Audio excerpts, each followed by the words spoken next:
সকল প্রশংসার মালিক কে? আল্লাহ। সেই মহান রবের প্রশংসা করি যিনি আমাদের মালিক, হায়াতের মালিক, মৃত্যুর মালিক, রিজিকের বন্দোবস্তকারী, আসমান জমিনের সার্বভৌমত্বের অধিকারী, যিনি আরশের উপর সুমহান প্রতিষ্ঠিত, সকল কর্মের বিধায়ক, সকল বিষয়ের পরিচালক। সেই মহান রবের প্রশংসা করি যিনি তার দেওয়া হেদায়েতের বাণী আল কোরআনের 65 নম্বর সূরা সূরাতুত তালাক এর প্রথম থেকে আজকের এই দর্শে আমাদেরকে বসার তৌফিক দান করেছেন। সেজন্য রব্বুল আলামিনের প্রশংসা করে অন্তরের অন্তঃস্থল থেকে কালিমাতুশ শুকরিয়া আদায় করি, বলুন আলহামদুলিল্লাহ। দুরুদ সালাম বিশ্বনবী, মানবতার আলোর দিশারি, সাইয়্যিদিনা হাবিবানা খাতামুল আম্বিয়া রাহমাতাল লিল আলামিন, যিনি আমাদের জন্য রহমত স্বরূপ প্রেরিত হয়েছেন, এই মানুষদের জন্য যিনি আলোকবর্তিকা নিয়ে আগমন করেছেন, আল্লাহর পক্ষ থেকে রাহমাতাল লিল আলামিন হিসেবে ভূষিত হয়েছেন,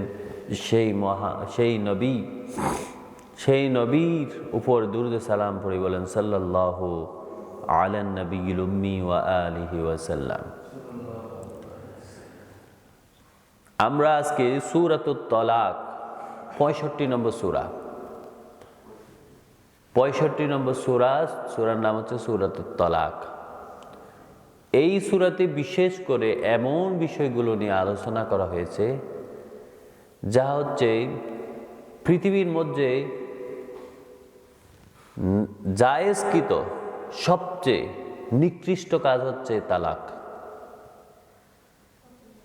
জায়েজ কিন্তু আল্লাহর কাছে সবচেয়ে নিকৃষ্ট আমল হচ্ছে তালাক, সবচেয়ে নিকৃষ্ট কাজ। একটা তালাকের মাধ্যমে একটা বাচ্চার ভবিষ্যৎ নষ্ট হয়ে যায়। শুধু বাচ্চারই না, ওই স্বামী স্ত্রীর দুইজনেরই ভবিষ্যৎ নষ্ট হয়ে যায়। যার জনপ্রিয়তা, যার ক্ষমতা, যার সম্মান ছিল আকাশচুম্বী, তার এটা ধূলিসাৎ হয়ে যায়।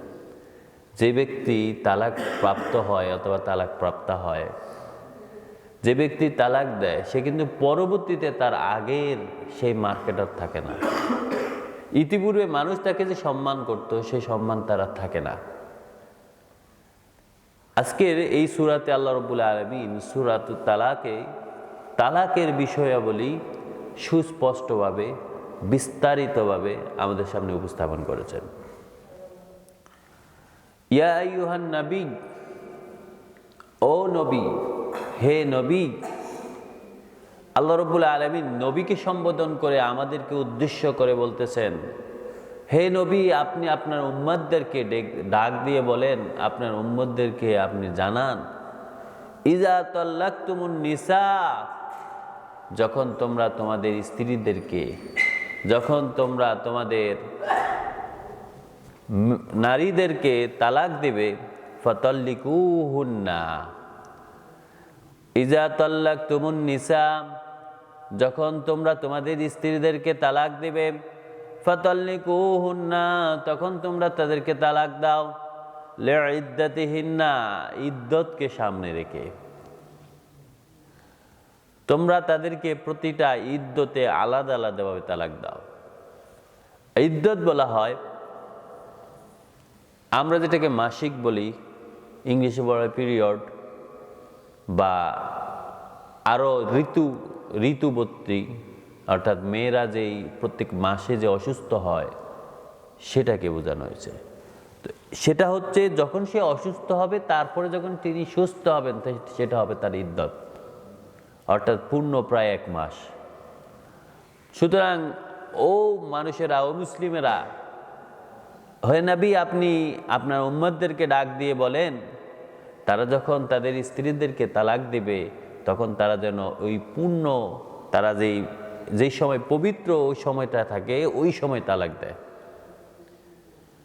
অর্থাৎ একজন মেয়ে অসুস্থ হলো, 5 দিন অসুস্থ ছিল মনে করেন, তারপর তিনি যখন সুস্থ হবেন, ওই সময় যেন সে তালাক দেয়। তার মানে হচ্ছে কোনো ব্যক্তি যেন রাগের মাথায় তালাক না দেয়, আবেগের বশবর্তী তালাক দেয় না, যে তার যখন প্রয়োজন হয়েছে ওই সময় তার স্ত্রী অসুস্থ ছিল, সেজন্য রাগ করে তাকে তালাক না দেয়, বরং যেন পবিত্র হওয়ার পরে ভেবে চিনতে তার যেন পূর্ণ জ্ঞান খাটিয়ে সে যেন তালাক দেয়, সিদ্ধান্ত যেন সে ভালো করে নেয়।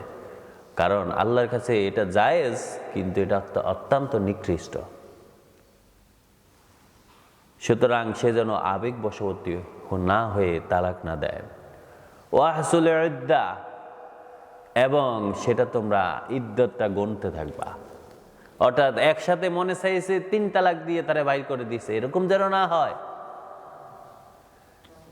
ওই নারীকে যখন তালাক দিবে, যদি তার মধ্যে এমন দোষ ত্রুটি অথবা সে তোমার কাছে এত বেশি নিকৃষ্ট মনে হয়, তুমি তার তালাক দিবে, ঠিক আছে তালাক দাও, তবে তাকে 3 ইদ্দতে, প্রত্যেকটা ইদ্দতে আলাদা আলাদা করে তালাক দাও, যাতে তুমি তোমার যদি ভুল হয়ে থাকে এর মধ্যেই তুমি তোমাদের সংশোধন করতে পারো, যাতে তোমাদের দুইজনের মধ্যে যে সমঝোতার অভাব রয়েছে এই সমঝোতা যেন তোমরা পূর্ণ জ্ঞান খাটিয়ে ইতিপূর্বে তোমরা ঠিক করে নিতে পারো।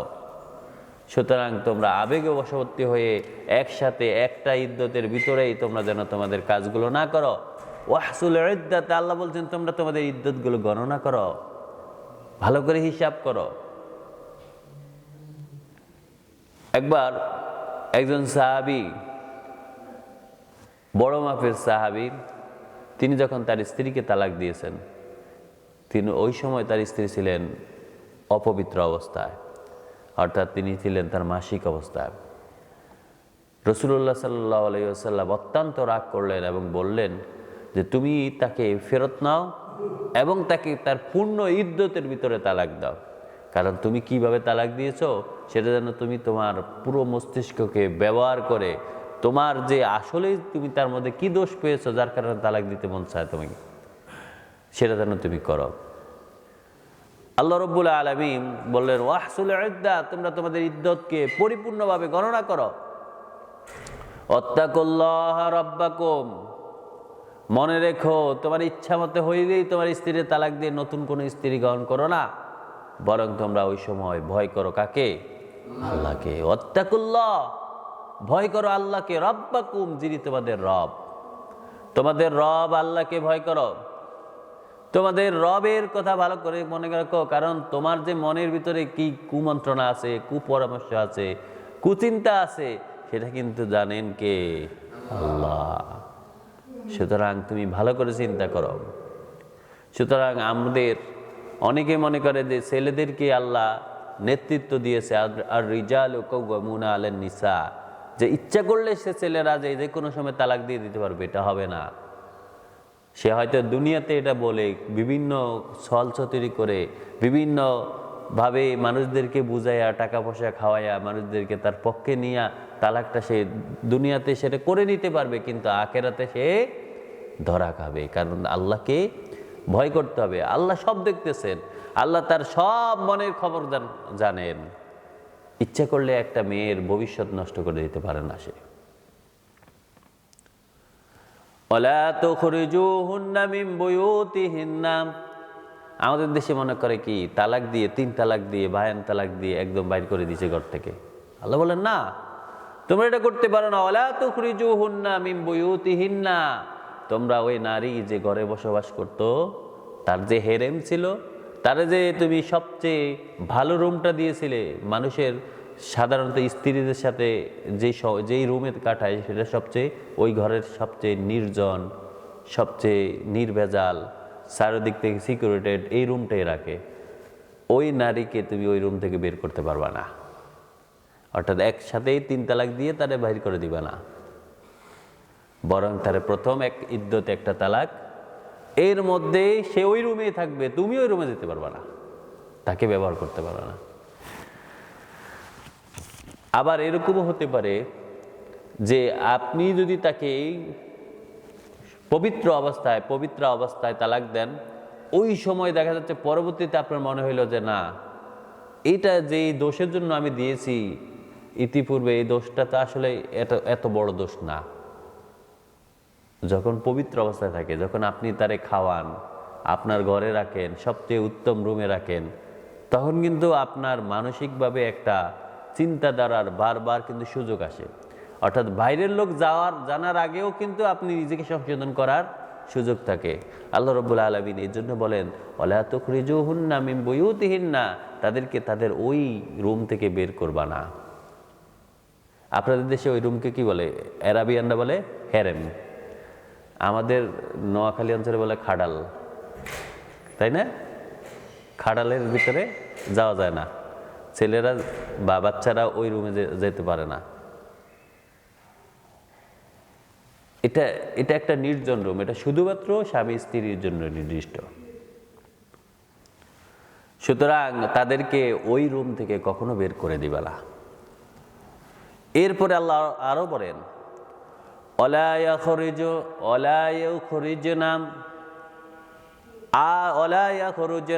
ও মেয়েরা, তোমরা ওই রুম থেকে বের হবা না। এই বের হবা না মানে কি? ওই রুম থেকে আপনি ওয়াশরুমও যাইতে পারবেন না বা একটু কারোর সাথে দেখা করতে পারবেন না, এরকম নয়। অর্থাৎ তুমি তোমার ওই অধিকার ওখান থেকে ছেড়ে দিও না। যেমন নারীর কিছু ভুল থাকতে পারে, তেমন ছেলেরও ভুল থাকতে পারে। যেমন ছেলে রাগের মাথায় বলতে পারে, তেমন রাগের মাথায় নারীও তার সাথে তেড়ামি করতে পারে। সুতরাং তোমরা দুজনে ভালো করে চিন্তা করো। ওই নারী যখন এই 3 মাস এই একই রুমে তার স্বামী ছাড়া থাকতে পারে, তখন বুঝতে পারবে যে নারী আসলে তার স্বামীকে অপছন্দ করে কিনা। যদি ইতিপূর্বে তার নিজের সিদ্ধান্তকে সেই অনেক সময় মেয়েরাও কিন্তু তেড়ামি করে, এই তেড়ামিটা সে যদি বুঝতে পারে, তাহলে সে তার স্বামীর কাছে মাপ চেয়ে নিজেদের মধ্যে সমঝোতা করে নিবে। সুতরাং ও মেয়েরা, তোমরাও বের হবা না, ছেলেরা তোমরাও তাদেরকে বের করতে পারবা না। ইল্লা আইয়াতিয়ানা বিফাহিশাতিম মুবায়্যিনা, তবে হ্যাঁ, যদি পরকীয়া থাকে, একটা নারী আপনার নির্দিষ্ট ওই রুমে অন্য ছেলেকে প্রবেশ করায়, তাহলে সে কি ওই রুমে থাকার অধিকার রাখে? রাখে না। আল্লাহ বলছেন, আমি কিন্তু ওই ফাহিশা, যারা অশ্লীল অবাধ্য আচরণ করে, যারা কোনো অবৈধ আচরণ করে, আল্লাহ রাব্বুল আলামিন বলেন, ইল্লা আইয়াতিয়ানা বিফাহিশাতিম মুবায়্যিনা, কারো যদি স্পষ্ট এরকম কোনো প্রমাণ থাকে, তাহলে কিন্তু সেই রুমে আর থাকার অধিকার রাখে না। তাহলে সাথে সাথে বের করে দাও। এখানে কোনো ইদ্যত নয়, এখানে তার জন্য আল্লাহর দরবারে কোনো সুযোগ থাকে না। এই দুনিয়াটা আল্লাহ রাব্বুল আলামিন মানুষের জন্য তৈরি করে তিনি পবিত্র অবস্থায় মানুষদেরকে হস্তান্তর করছেন। এখন মানুষ যদি এটাকে অশ্লীল অবৈধ আচরণ করে, এটার মধ্যে যদি ফাহিশা কাজ করে, তখন আল্লাহ যুগ যুগ থেকে বিভিন্ন সময় বিভিন্ন গোষ্ঠীকে কিন্তু নিপাত করেছে, ধ্বংস করেছে। এমনকি সেই ডেড সি এলাকা, জর্দানের ওই লূত আলাইহিস সালামের কওমকে একদম উল্টাইয়া দিয়েছে। সুতরাং কেউ যদি তোমার ওই পবিত্র রুমে অপবিত্র কাজ করে, তারে কিন্তু ওই রুমে কোনো সুযোগ দেওয়া যাবে না, তারে সেখান থেকে বের করে দাও। তবে চুলের মুঠি ধরে এরকম টানতে টানতে হেঁচড়াই নাও, এমনভাবে আচরণ করা যাবে না যাতে আপনার মধ্যে কোনো কুকুরের ভাব দেখা যায়। তাকে রুমে থাকতে দেওয়া যাবে না।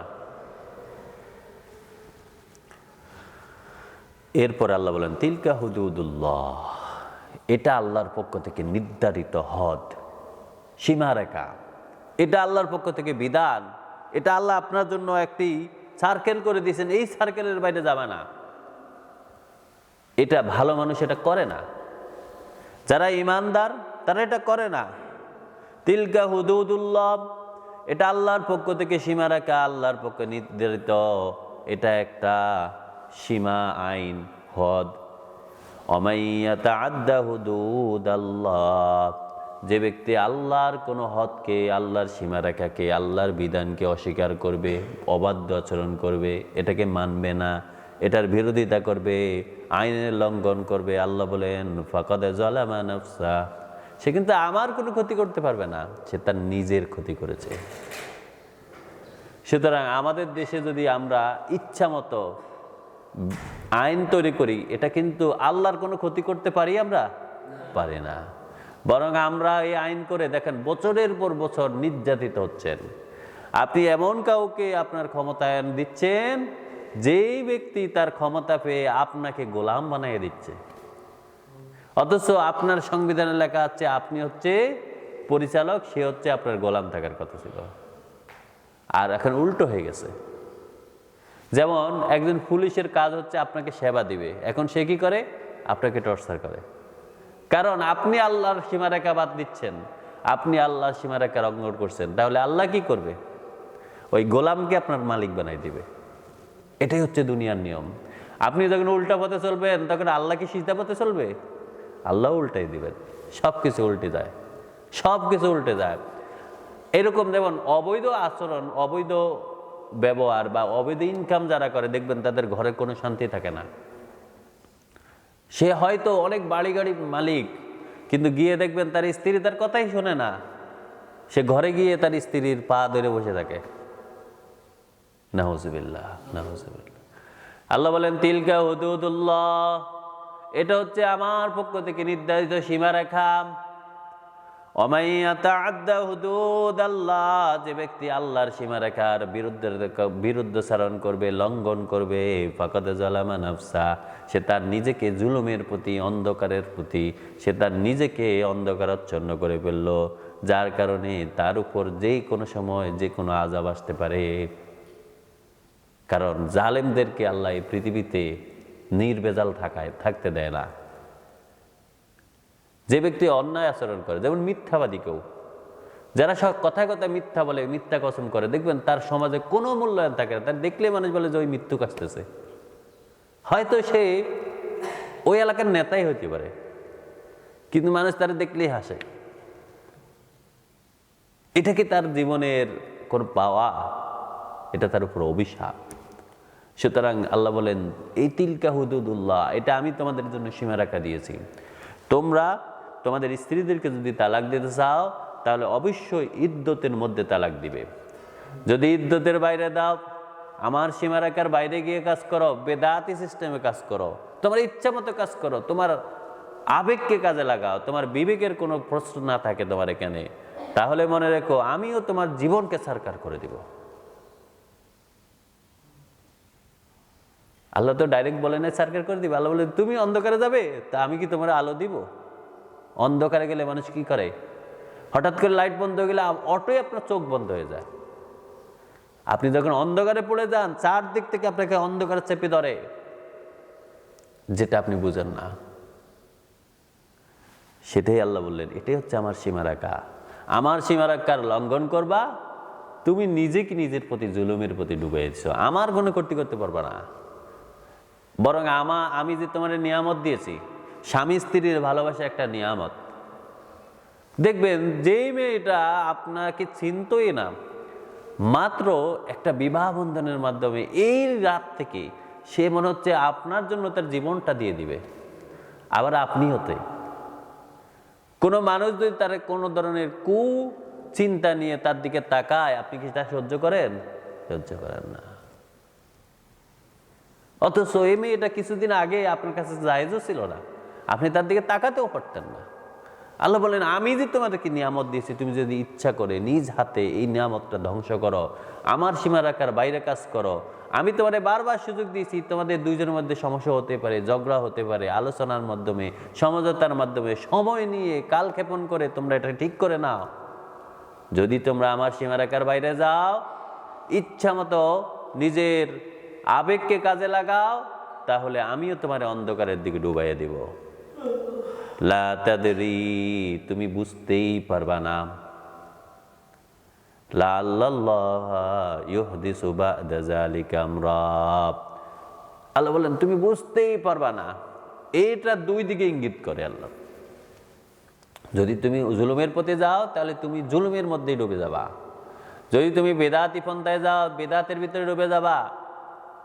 আর যদি তুমি না আল্লাহর সীমারেখাকে সঠিকভাবে বাস্তবায়ন পালন করার জন্য চেষ্টা করো, আল্লাহ বলেন তখনও তুমি বুঝবা না যে লাআল্লাল্লাহ ইউহদিসু বা'দা যালিকা আমরা, আল্লাহ তোমার জন্য সামনে এক বিশেষ উপায় খুলে দিবেন।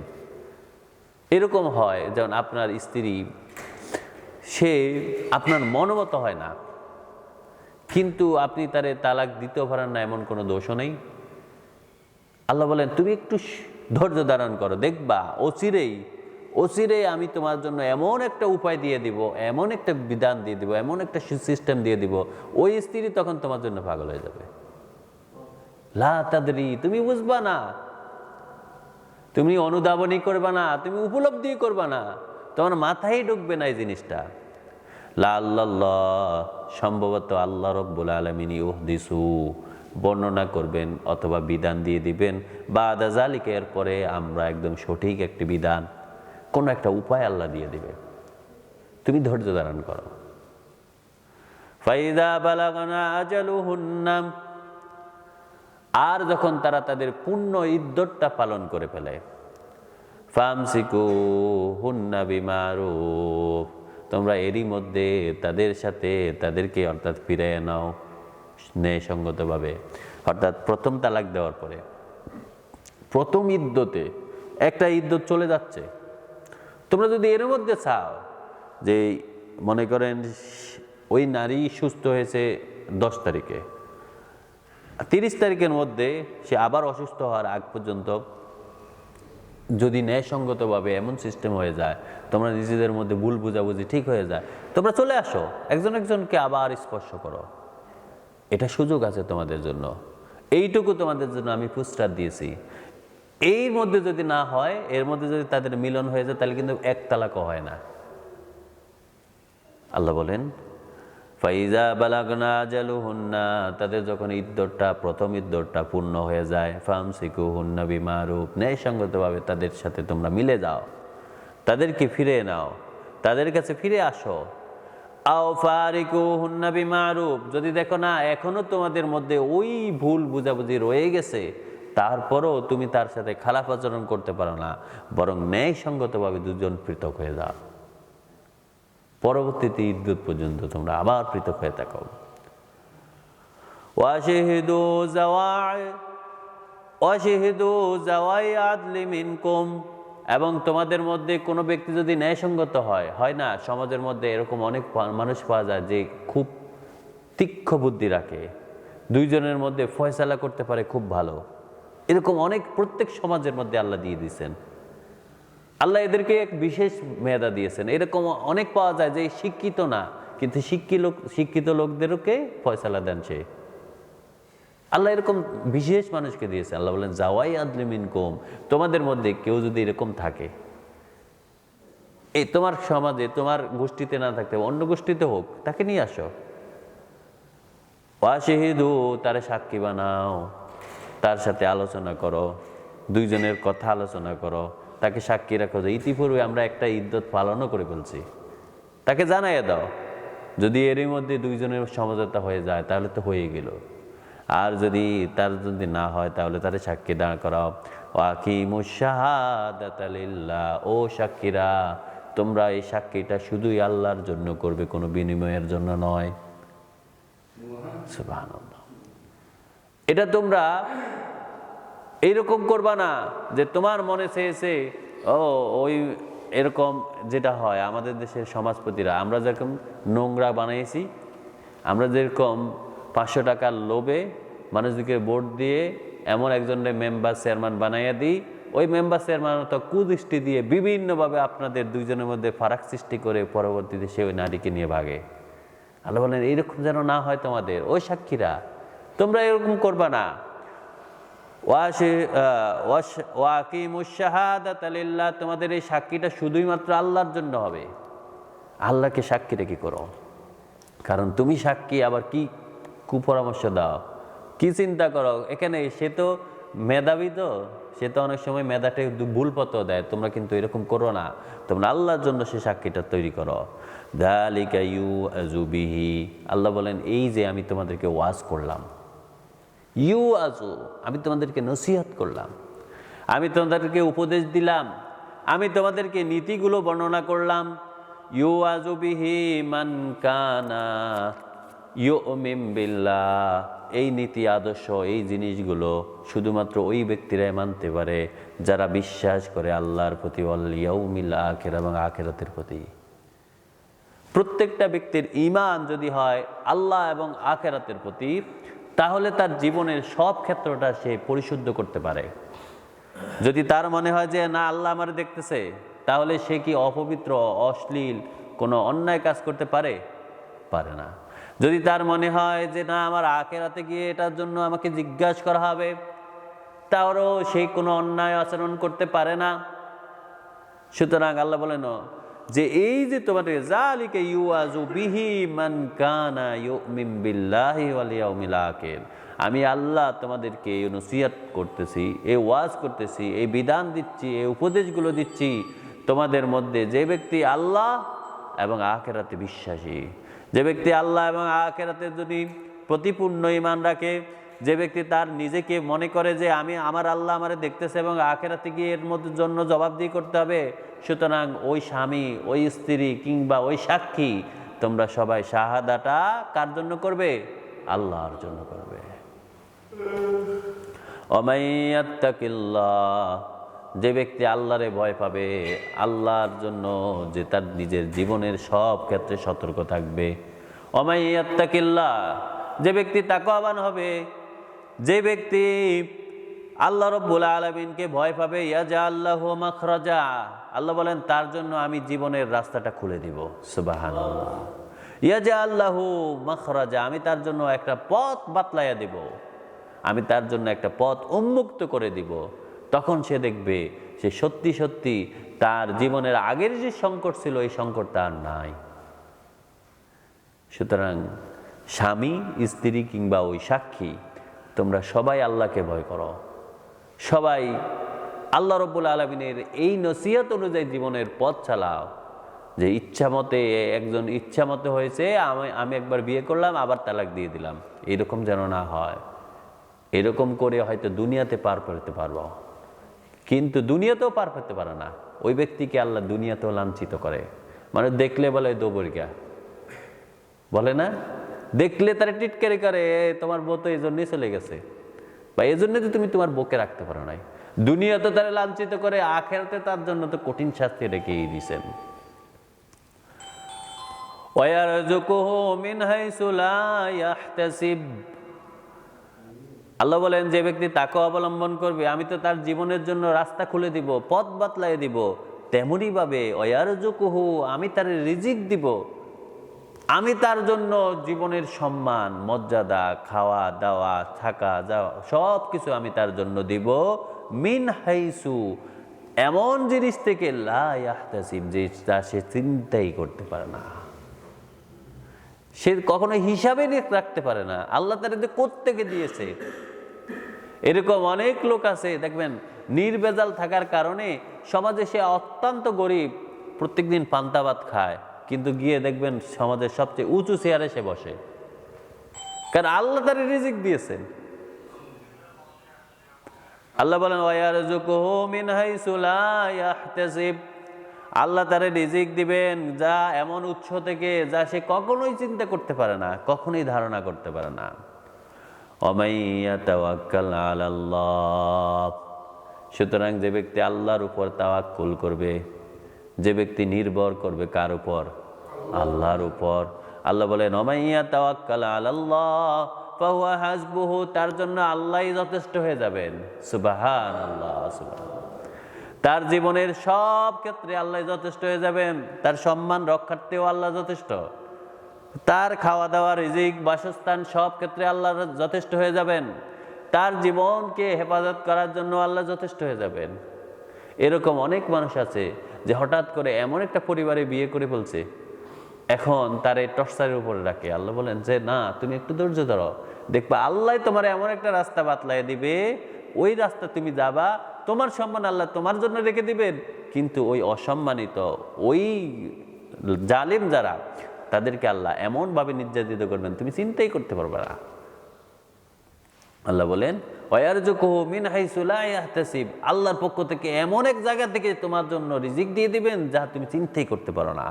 আর ওয়ামাই ইয়াতাওয়াক্কাল আলাল্লাহ, যে ব্যক্তি আল্লাহর উপর ভরসা করে ফাহুয়া হাসবুহু, আল্লাহ তার জন্য যথেষ্ট হয়ে যাবে। সুবহানাল্লাহ, সুবহানাল্লাহ। ইন্নাল্লাহা বালিগু আমরিহি, আল্লাহ বলেন আমি শুধু আমার আদেশগুলো তোমাদের কাছে পৌঁছাই দিলাম। আল্লাহ বলেন আমি আমার সিদ্ধান্ত বাস্তবায়ন করেই করব, এটা জানাই দিলাম, এবং আমি যেটা করব এটাই হবে। আমি যেটা চাই সেটাই করব, তোমাদেরকে এখানে কিন্তু আমি জিজ্ঞাসা করবো না। শুধু তোমরা যদি একটু চেষ্টা করো আমি যেটা করতে বলছি এটা করার, তাহলেই দেখবে আমি তোমার জীবনের রাস্তাটা খুলে দিব, আমি তোমার রিজিক দিব, আমি তোমার সম্মান বাঁচাই দিব, আমি তোমার রাস্তা খুলে দিব। সুতরাং আল্লাহ বলেন ইন্নাল্লাহ বালিগু আমরিহি, আমি আমার যে কাজ এটা আমি পূর্ণভাবে বাস্তবায়ন করেই ছাড়ি। কদ জালাল্লাহু লিকুল্লি শাইইন কদরা, আল্লাহ বলেন আমি তো সব কিছু আগে থেকে নির্ধারণ করে দিয়েছি। কে কোন ব্যক্তি কোথায় গিয়ে হোঁচট খাবে এটা আগে থেকে নির্ধারিত। কিন্তু সে ব্যক্তি যদি ওই জায়গায় হোঁচট খাওয়ার আগে সে যদি একটু চেষ্টা করে যে যেন হোঁচট না খায়, সে হোঁচট খাবে যদি নির্ধারিত হয়ে থাকে। যদি তার জন্য ওই জায়গায় একটা সংকট মুহূর্ত থাকে, সে ওই সংকটে গিয়ে পড়বে। কিন্তু সে যদি আগে থেকে প্ল্যান করে না আমি সংকটে যেন না পড়ি, আমি আল্লাহ এবং তার রসুলের নীতি আদর্শ অনুযায়ী চলবো, গিয়ে দেখবে কি সে হোঁচট খেয়েছে কিন্তু সে কখনো লাঞ্ছিত হয় নাই। এরকম অনেক হয় যে একজন লোককে এমনভাবে সমাজের সবাই তারে খারাপ বানানোর জন্য চেষ্টা করেছে, কিন্তু যেখানে ফয়সালা হয়েছে সেখানে এমন কি হয়ে গেছে, উল্টো হয়ে গেছে। ওই ব্যক্তির জন্য সম্মান আরো উন্মুক্ত হয়ে গেছে। আমাদের গত বছরগুলোতে যে যারা আল্লাহর দ্বীন প্রচার করতো এদেরকে জঙ্গি হিসাবে প্রমাণ করাইছে না? কিন্তু এখন উল্টো হয়ে গেছে, জনগণের কাছে এরাই ভালো যারা সেই মিথ্যা কথাগুলো প্রমাণ করছে, প্রচার করছে, বিভিন্নভাবে মিডিয়াকে নিয়ন্ত্রণ করে। এরা কি সম্মান আছে তাদের? আল্লাহ বলেন দেখো, এই যে তোমাদেরকে জন্য আমি উদাহরণ দিয়ে দিই, প্রত্যেকটা ব্যক্তি প্রত্যেকটা যুগেই এরকম ঘটনা ঘটবেই। যারা দ্বীনের কথা বলবে, সত্য কথা বলবে, যারা সুন্নাহ মতো কাজ করবে, দেখবেন তাদের বিরুদ্ধে কত লোক কত অপপ্রচার চালায়, কিন্তু আল্লাহ সময় মতো তার নির্ধারিত সীমা, তার নির্ধারিত সে আইন বিধান সেটা বাস্তবায়ন করেই ছাড়ে। সুবহানাল্লাহ। সুতরাং প্রত্যেকটা ব্যক্তির তার পারিবারিক জীবনটা এমন, সে যেন এটাকে সংকট মুহূর্ত যেন সে ধৈর্যের সহিত সে যেন সে ধৈর্যের সহিত নিজেকে নির্ভেজাল রাখার চেষ্টা করে। আজকে সময় অনেক হয়ে গেছে, ইনশাআল্লাহ আমরা আগামী ক্লাসে বাকিটা শুনবো। ওমা তাওফিক ইল্লা বিল্লাহ। সুবহানাকাল্লাহুম্মা বিহামদিক আশহাদু আল্লা ইলাহা ইল্লাল্লাহ আস্তাগফিরুকা ওয়া আতুবু ইলাইক। আসসালামু আলাইকুম।